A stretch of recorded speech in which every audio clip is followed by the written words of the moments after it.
Channa Seneviratne, the Executive of Network Technology at Telstra. Channa is an Executive Technology Development and Solutions at Telstra with responsibility for network technology innovation, technology strategy and architecture. Channa has more than 35 years experience in telecommunication networks, having worked in both operations and engineering across fixed and wireless technologies. During his time at Telstra, Channa has played key engineering, design, support and operational roles as Telstra has moved from being a startup in wireless through the evolution of 2G, CDMA, 3G, 4G and now 5G. What a journey that's been.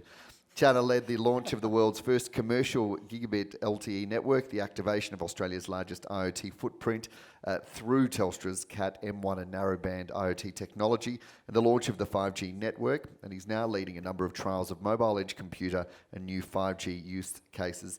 Channa is a Bachelor of Engineering from the University of Queensland, specialising in telecommunications. Away from work, Channa enjoys travel now that we can again, sport, wildlife photography and spending time with his two young daughters. Please make him welcome. Thank you. We understand that connectivity has become more crucial than ever. And in remote areas, it can be the difference between isolation and community. The copper network has served the community well, keeping them connected over the last century and a half. But as with all aging technologies, it has failings and can no longer meet the communication and data demands of modern Australia.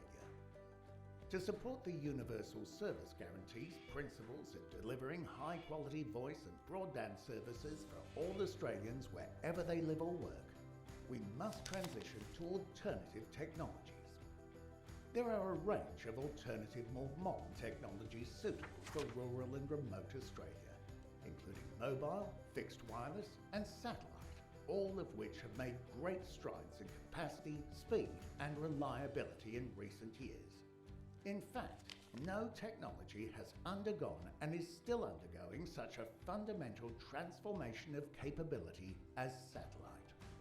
The speed and capacity of traditional geostationary satellites, or GEOs, has increased dramatically, making them far more capable than satellites of just a few years ago.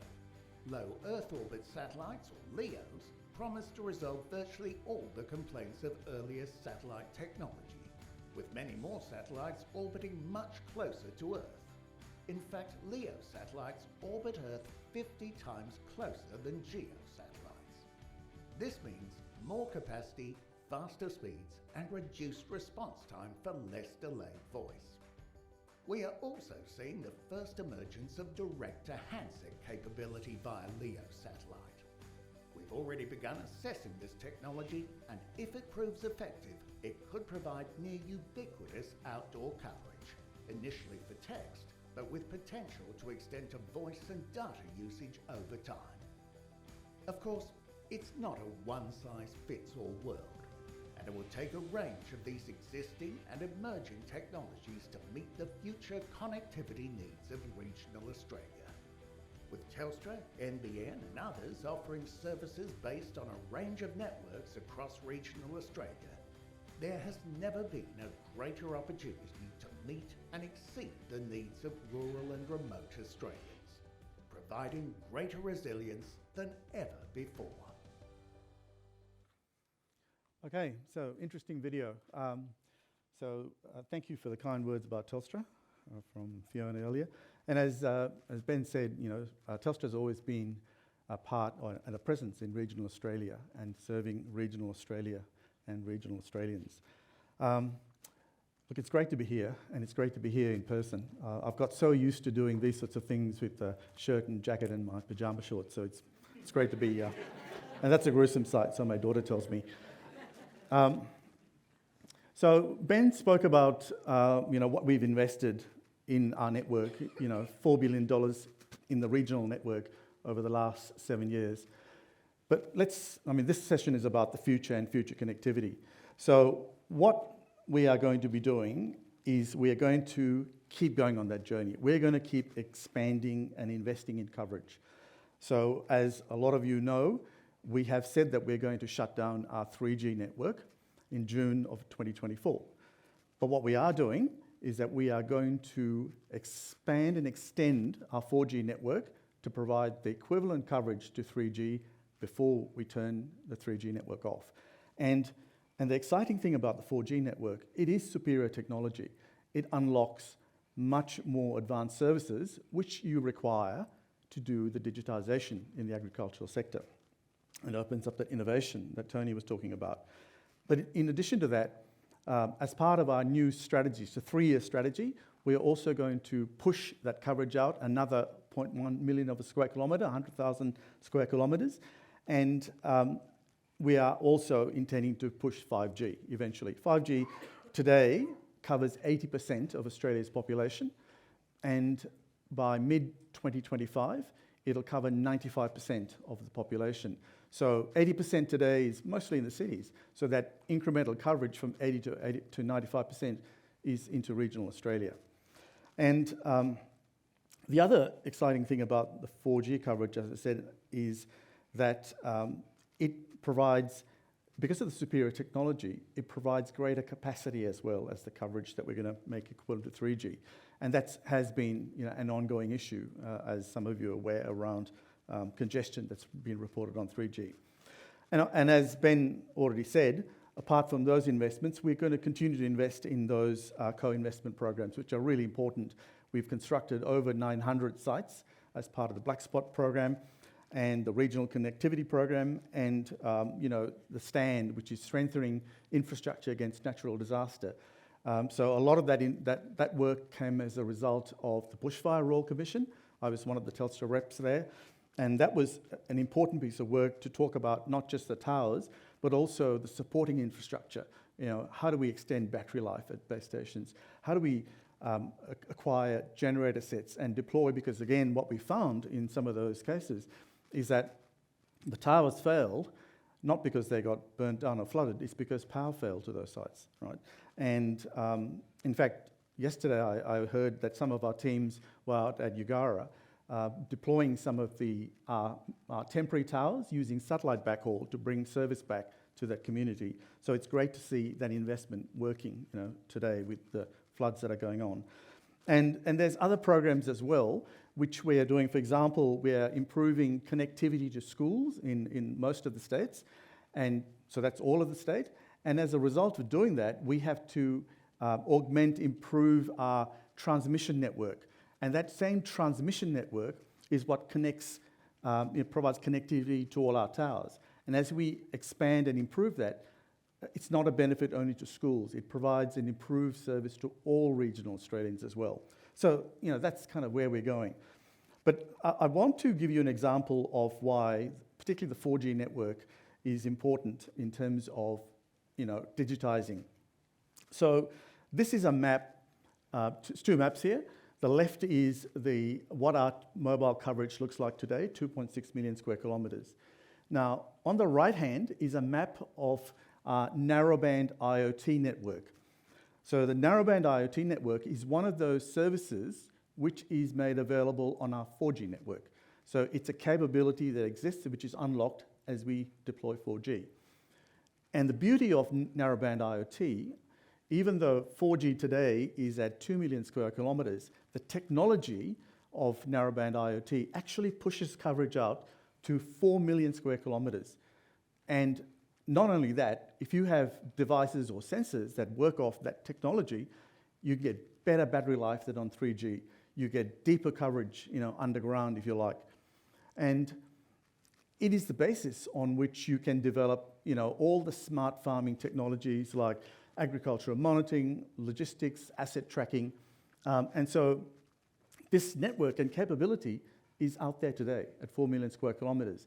And in the next 18 months, as we push the 4G network out to provide equivalent coverage to 3G, so it's going to go from today, 4G is at 2 million, it'll go out to 2.6 million in 18 months. The narrowband IoT network will expand again, and it'll be almost at 5 million square kilometres. So, that's a fantastic capability to build, digitisation solutions. We've got our own, but it also opens up the market for others as well.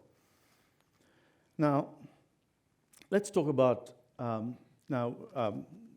Ben mentioned, you talked a little bit about the fixed services. So today, on the right-hand side, with our partners in NBN, they're providing most of the fixed services, but there is some technology to about 8% of remote and rural Australia, which is still connected via our copper network and providing, if you like, legacy solutions.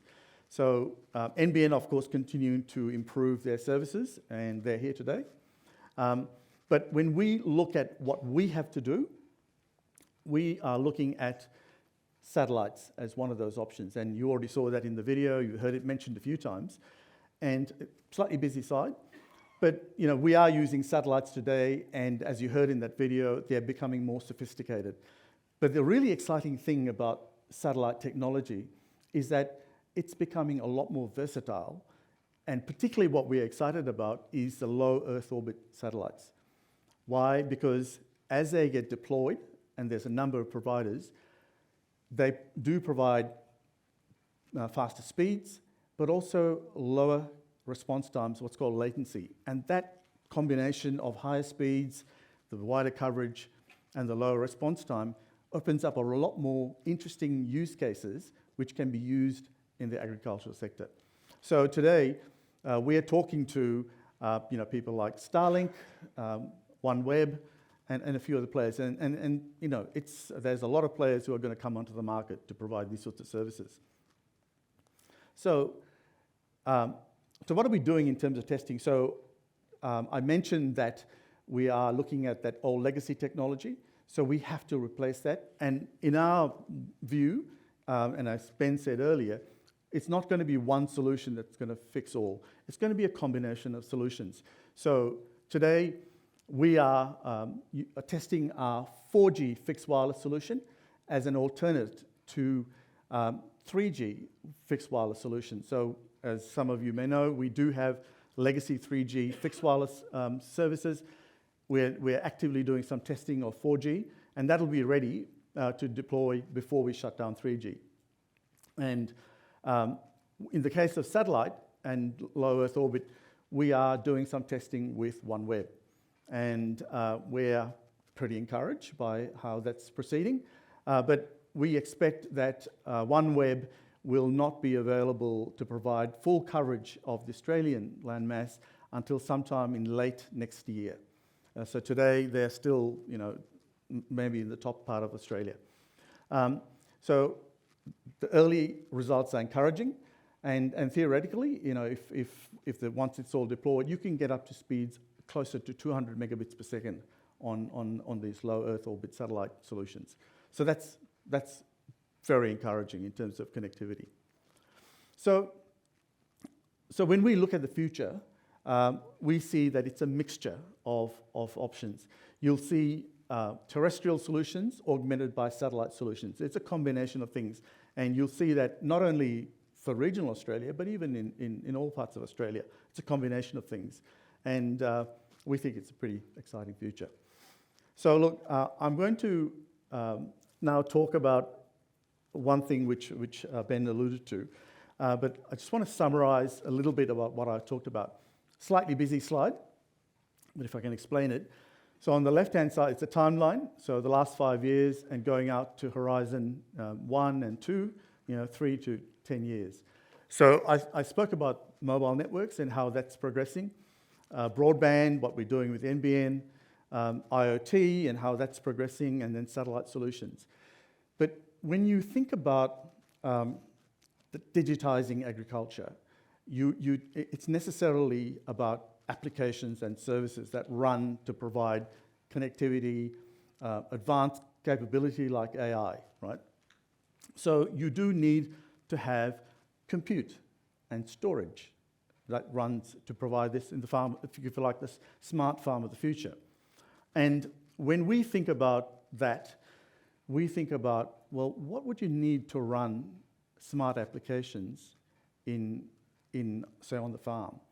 And so that's where this concept of edge computing comes into play. So now, let me just explain this slide as well. It's slightly complicated. So a lot of you are familiar with the cloud, which is on the right-hand side of that slide. So that's a central cloud. That's typically a data center in the city. What we are doing in Telstra is that we are disaggregating our network and, if you like, creating mini clouds and bringing that closer to where the customers are. So an example of that, say, in a farm situation, is where we would create a compute storage and bring that to a customer's premise onto the farm. And there you can run things like, so for example, if you have a smart farm and you've got a lot of sensors generating a lot of data, or you've got, for example, if you're using vision-based AI, for example, to monitor livestock using cameras, you don't want to be transporting all of that data back into a central cloud. What you want to do is that you want to process that data closer to where you are, and then maybe send some metadata up to the cloud. And so that's where edge computing comes in. And that's, we think, a really exciting development. So now this is kind of a little bit further, a few 2 or 3 years down the track. But I just want to finish off with a few slides of our recent enterprise show. This is Vantage. I don't know if some of you were there. But we actually, so these demos were organized by members of my innovation team. And what this is showing is, and the bottom, I'm not sure how clear it is, but on the bottom left here is a case where we had some cows in the demo location, and we were doing AI-based vision and looking and monitoring how they were feeding, how they were moving, and what we were doing is we were doing the compute using edge computing close to where they are. On the right-hand side, we had a drone, and that was doing remote monitoring of a water tank that had got rusty. But again, we were using edge computing and to be able to look at what was going on and to do some automatic recognition of rust in this case. We had example of a robotic arm doing some selection of fruit. And so these are sort of some of the advanced use cases that we are thinking about for the future, which of course requires that connectivity. But we think that these are important enablers of the farm of the future. So we got the cattle there again, but there's an example of I know we got John Deere here. So we had a John Deere front loader there, and we created a digital twin of that so that, for example, if you wanted to be able to do some repairs on it, the digital twin allowed you to look at it and then tell you everything you wanted to know about that front loader in terms of how to go about doing some basic maintenance. So all these things are unlocked with this sort of capability. Future is exciting. Thank you. Thank you so much. Thanks very much. And I'd also like to welcome down Richard Heath, the Executive Director of the Australian Farm Institute, an organisation established to conduct research into public policy issues impacting on the Australian farm sector and to promote policy solutions that maximise the economic and social well-being of farmers. Welcome to you both. We've just been hearing, as part of this pillar, about unlocking innovation, about the challenges of connectivity. So I guess I want to start by asking, what sort of impact is connectivity having, and what sort of barrier is that around digital connectivity for agriculture? So technology develops very quickly to fit the connectivity that is there. And when the problem being that when you have an uneven distribution of connectivity, then people that don't have the connectivity are looking at the things that are getting done in high connectivity areas and going, God, I wish that could, wish we could experience that. Whether it's from, sensor applications, productivity applications, through to just watching Netflix, at home. And so there is that always going to be, unfortunately, that, uneven application, uneven spread of connectivity, which leads to that, wanting more because you're always looking at the people that have got more active connectivity. Now, having said that, that's the negative aspect of it. As Channa's pointed out, there's all sorts of technologies that are happening now, and all sorts of opportunities that are being put out there. And generally, if the use case is strong enough, if the use case is valuable enough that is going to provide an economic return, there's not too many circumstances now where you can't find a connectivity solution that will allow that. But the barrier to that being realised is just the awareness raising, the capability raising out there amongst people to let them know what those options are. So rather than just sort of saying, oh, there's no connectivity, we can't do that, to actually explore and know what those connectivity options are so that they can make the use of, adopt those things that have a good, strong economic use case. Channa, clearly that's driving the innovation that you touched on and that we saw in that video as well, of using different technology in different ways. Yeah. Absolutely. I mean, this is the thing. I mean, we're conscious of the fact that you're just not going to be able to have a one-size-fits-all situation. And Australia, is so diverse in terms of its requirements. We have to innovate. And by the way, Telstra's not the only game in town. I think having competition is good because it also inspires innovation, and we look to that to kind of look for different ways of doing things. Actually, hopefully during lunch, there's if we go upstairs, there's some good examples of extending connectivity. And that's a solution that's the certified solution developed by one of our partners. So it's not a Telstra solution, and that's an example of different situations creating innovative solutions. Well, and I think it was the innovation hub that you touched on that you'll be able to connect in throughout the day as well. Richard, I don't know about you, but when I was watching that video and listening, so much of this language is shifting so quickly.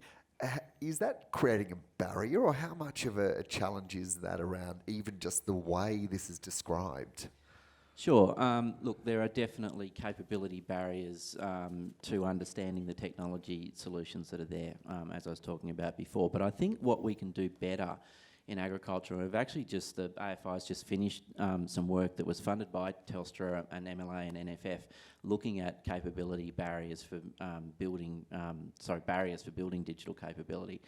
And one of the things that we can do a lot better is just give farmers the ability to ask the right questions. What we've tended to do a lot in the past is focus on particular extension around pieces of technology. So you might learn everything that there is to about a particular piece of technology or application, but the broader STEM skills, science, technology, engineering and math skills, that then allow you to have a fundamental knowledge of technology, so that when a new piece of technology comes along, you're not necessarily having to learn the particulars of that, but know the questions to ask because you have that fundamental technology understanding.